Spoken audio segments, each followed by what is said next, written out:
Update. Now, for the first time, the U.S. tops the charts at 85,653 infections that are confirmed.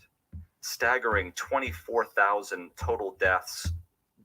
Daily new cases in the United States are rise.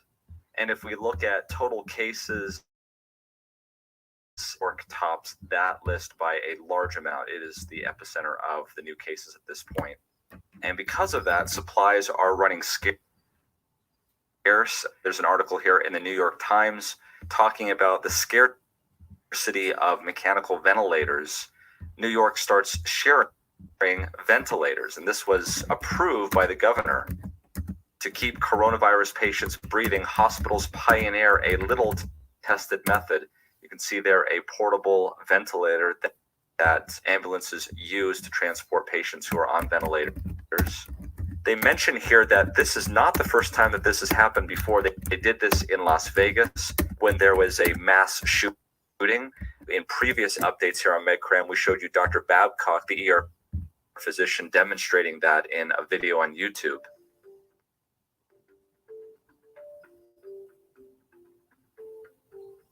Also in the news, and updated about 6 hours ago, was a story on Fox by Prisma Health that says that their new innovative ventilator adapter can actually treat up to... Okay, so Wuhan Kung Flu made in China. Okay, good. I think that's great. But I literally came on 1 minute and 39 seconds ago, and I have my chat. Hey, Ben Cult 45, what up?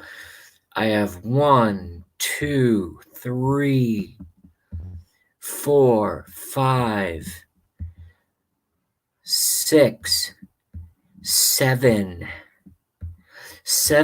posts in my live stream by someone called Wuhan Kung Flu made in China. I'll read your stuff, but seriously, like, it looks a little Spanish to me. Spanish. I love spam. Like the meat in the can. I'm 35. I had it for the first time like 6 months ago. It's pretty good. Your information is sound. I'll read all your comments, but that's pretty... It's almost like you were waiting for me to come on. It's almost like you're a bot. I'm not saying you are. I'm not making any accusations.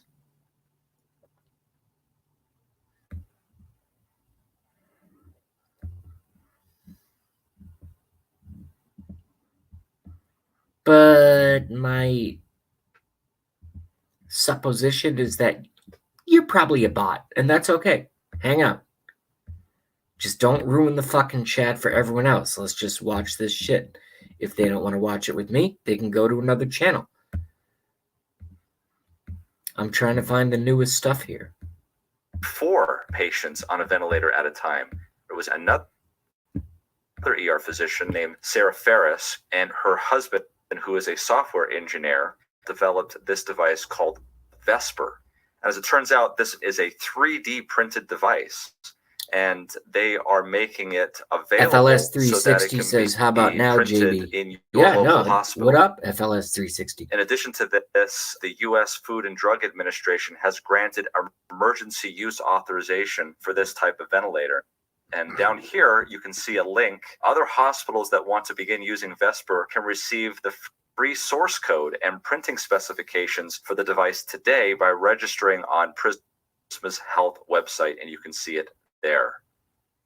Okay, so not so fast, because there is a joint statement that was put out by the American Association for Respiratory Care. I gotta in write some stuff conjunction down. I'll with be a right back. number of other societies, which are pretty heavy hitting, like the Society FLS of Critical 360, Care always good to Medicine, see you as well. issued a joint statement Been basically with us since the beginning. no, we don't think that this is a good idea. The So reasons thank you. that they include here are quite numerous, including the fact that volumes could go to the most compliant lung segments, that it would be impossible to manage the positive end expiratory pressure, among other things. And you can read some of the others, and they give references as well in this joint statement. So it's going to be interesting to see what happens, because as the New York Times pointed out, the other option is death. The AARC, however, is saying that it could jeopardize both patients on the ventilator. I think regardless of which way you take it, it'll be clear that there'll be people taking care of people on ventilators that aren't used to taking care of people on ventilators. Hit pause. All right, so what I'm going to be doing right now is I'm just going to play this random thing I found. I'm actually learning just like everyone else. I already know kind of what's going on, but, the minute-to-minute updates, the hour-to-hour updates, I'm not doing this for clickbait. It's the only thing anyone's talking about, okay? It's the only thing anyone's talking about. I'm not trying to be funny JB. Like, let's do a JB show and like all that stuff. No, this is the only thing anyone's talking about. So what I'm going to do is I'm just going to let this play, and I'm going to make some notes. I have 3 points. I just haven't written them down yet. And then if I have an audience left at that point, we'll cover those points and we'll talk about them in the chat. But I'll keep the chat open and I will read all of your comments. Hit play. If you know somebody that's going to be taking care of somebody on the ventilator, we wanted to offer this course as a refresher on mechanical ventilation. Okay, I wanted to continue our discussion with improving immunity. We talked before about the beneficial effects of an elevated body temperature with respect to killing infections in the virus. And we are going to move on to other things, but I wanted to restate and re-underline the importance of rest and sleep in terms of the activation of the immune system, especially at a time like now where people are very concerned. They may not be getting enough sleep. It's important for us to not underestimate the benefits of sleep. Now, we're just going to review a little bit, but if you want to know more in FLS 360, detail, I agree. go back to update 17 on the coronavirus that we've done. But real briefly, this was a study that looked at the effect of sleep deprivation on response to immunization. The participants were sleep deprived and given a vaccine to the influenza virus. And those that were not sleep deprived had a much better immune response in terms of antibodies to the vaccine. And the conclusions that the authors drew were these results indicate that the response to the influenza vaccination is likely to be impaired in individuals who suffer from chronic partial sleep restriction. Because adults who show poor responses to vaccines and other antigenic challenges also experience higher rates of clinical illness, our findings support the concept that adequate amounts of sleep are needed to maintain resistance to an infectious challenge, such as COVID-19. This is the other study that we looked at in Update 17, and it looked at the sleep habits, how long they slept, and what was the efficiency of their sleep in terms of 14-day baseline. And then they went ahead and dropped rhinovirus-filled drops into the nasopharynx of these subjects and they waited to see how many of them would develop the common cold symptoms. And what they found was quite astounding. They found that those with an average sleep duration of less than 7 hours were not 10% more or 50% more or even 100% more likely to develop the cold, but actually almost 3 times more likely to develop a cold. And when they looked for confounders, these things could not be explained in terms of differences in pre-challenge virus-specific antibody, demographics, season of the year, body mass, socioeconomic status, psychological variables, or health practices.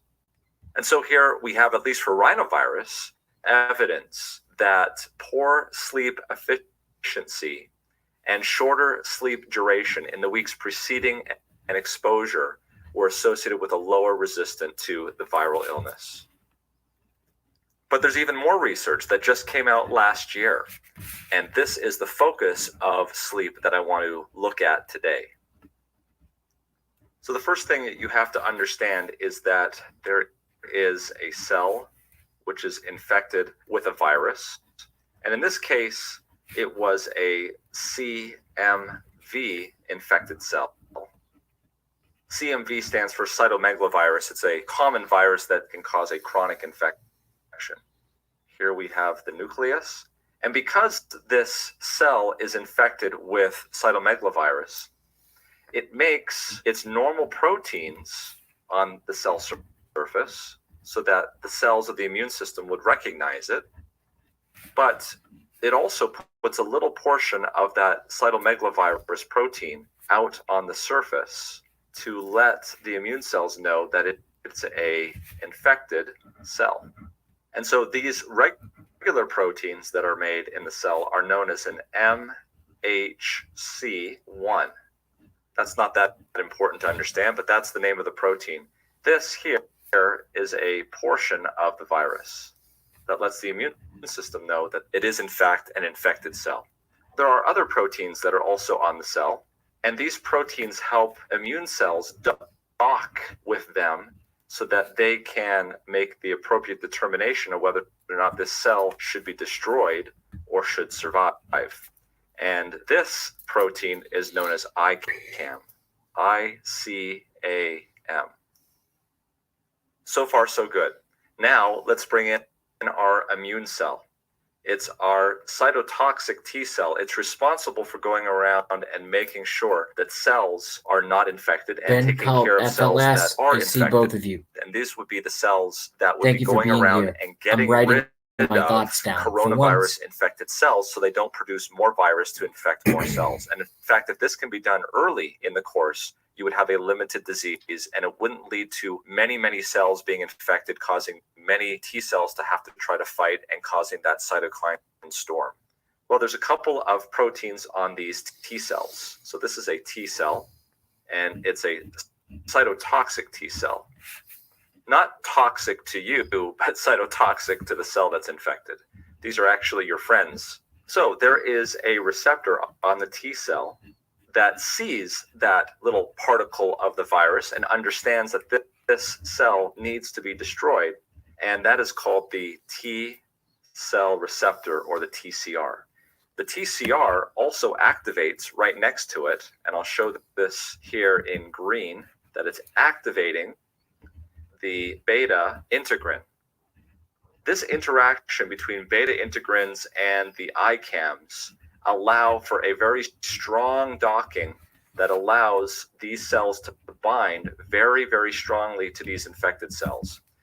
And that allows these T cells to secrete cytokines that will shut down and kill the cell before it produces more viruses. So it's very important that the beta integrins and the ICAMs are able to bind together. Normally, the beta integrins are not activated, and they will not bind these ICAMs. Otherwise, your immune system would start to destroy your own body. So they're shut down. But there are certain situations where they need to be turned on. And if they are not turned on, your immune system is not going to work very well. Well, in this case, it is the TCR which activates these beta integrins and allows this to occur. The purpose of this article was to see whether or not things can affect this turning on of the beta integrins. And sure enough, they discovered that there is a receptor called the G alpha S receptor. And this receptor is coupled to what is known as a G protein, and it's coupled to an enzyme known as adenylate cyclase.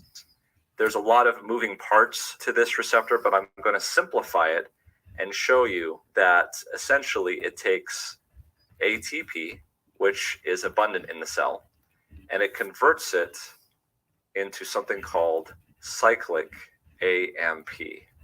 And as it turns out, cyclic AMP shuts down the ability of the TCR to activate the beta integrase. So the question is what is actually stimulating this G alpha S receptor? There's a number of things that can activate this. One of them is epinephrine, typically dopamine, histamine, serotonin. And the thing about all of these things that can actually stimulate this receptor here, they're all quite elevated when you are awake. And so you can see it's possible that epinephrine, dopamine, histamine, serotonin could stimulate this receptor, which would eventually convert ATP into cyclic AMP, which would then inhibit TCR's ability to have the beta integrin bind with ICAM and to have this T cell destroy with cytokines. All right, that's enough. This infected cell. Shut your face. Shut your face, sir. Now I talk. All right, so we got a problem. Ladies and gentlemen, we have a situation. Regardless of what the situation is, there is a situation. Okay?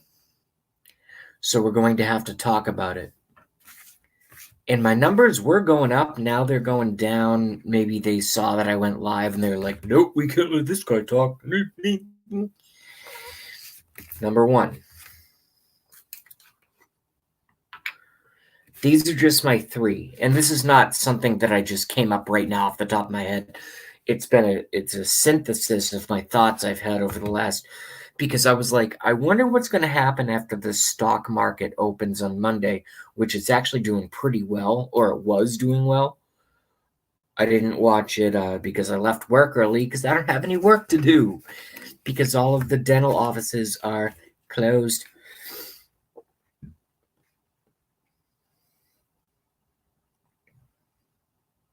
Here are my thoughts. I'm curious as to what your thoughts are. Put them in the chat, please. By the way, welcome to JB Rants. Number one, the deep state Illuminati released the corona in order to get the president out of office.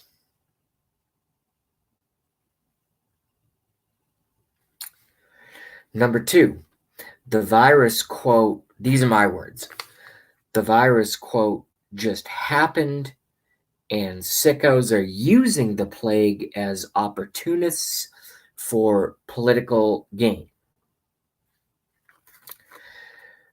Number three, this is a mild, typical virus, but using horror videos from other countries allows agencies within the United States to propagate fear to the maximum, thus more top-down control. I'll read them again if you want. I got them written right here. What do you think it is? 1, 2, or 3?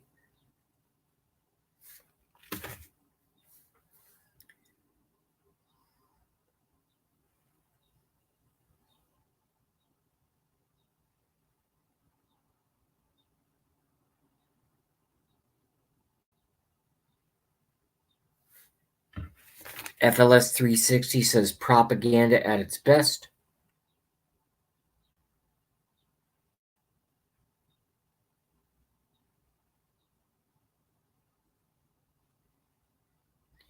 So it seems like FLS 360 subscribes to my second potentiality, which is the virus is, quote, just happened, and the sickos are using the plague as opportunists for political gain.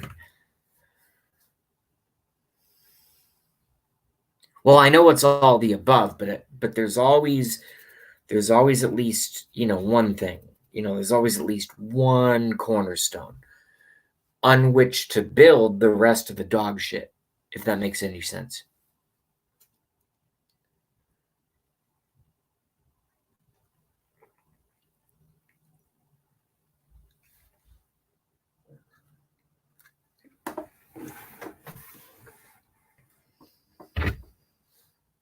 I'm just pissing viewers left and right. All right, I'm out of here. We'll come back when FLS 360, Ben Cult 45.